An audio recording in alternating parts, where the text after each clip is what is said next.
Hello everyone, চলে এলাম আমার একটি ছোট ভিডিও নিয়ে। আর আজকে আমার সাথে আছে আমার কাকিমা আর আমি। আর দুজনে মিলে টোটো করে চলে যাচ্ছি আজকে রায়গঞ্জে। আর অনেক দিন ধরে কোনো ভিডিও তোমাদের সাথে শেয়ার করিনি, তাই ভাবলাম যে আজকে একটি ছোট ভিডিও বানিয়ে নিই। তারপরে আমরা টোটো থেকে নেমে চলে যাচ্ছি সোনার দোকানে। আর এখনকার দিনে যা সোনার দাম, কি আর বলবো তোমাদের। দিন দিন যা সোনার দাম বাড়তেছে, মনে হচ্ছে আর সোনা পরা হবে না হয়তো। যেখান থেকে বেরিয়ে আমরা চলে যাচ্ছি হেঁটে হেঁটে দুজনে মিলে শপিং মলে।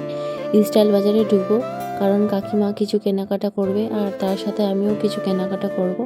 আর আমার তো ইচ্ছা হয় যে তোমাদের সাথে আমি ডেলি ভিডিও শেয়ার করি, কিন্তু আমি তো বাকিদের মতো সেরকম কথা বলতে পারি না, তাই আর কি বলবো।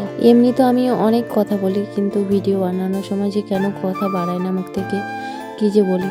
তো তারপরে আমরা দেখতে দেখতে চলে এলাম স্টাইল বাজারে। তারপরে আমরা ভিতরে ঢুকে দেখি যে ঠান্ডার কালেকশন সেরকম আসেনি, তো তাই আমি একটু ছোট্ট করে ভিডিও বানিয়ে নিয়েছিলাম। আর কাকিমা দেখছিল কে নিবে না নিবে, আর আমি তো এদিকে ভিডিও করতেই ব্যস্ত। আর তোমরা যারা ভাবছো যে আমার কাছে সাজবে, তো অগ্রহায়ণ মাসে তো কয়েকটি ডেট ফাঁকা আছে, তো তাড়াতাড়ি করে তোমরা আমার সাথে কন্ট্যাক্ট করতে পারো। আর আজকের ভিডিওটা এটুকুই, তো দেখা হচ্ছে পরবর্তী ভিডিওতে।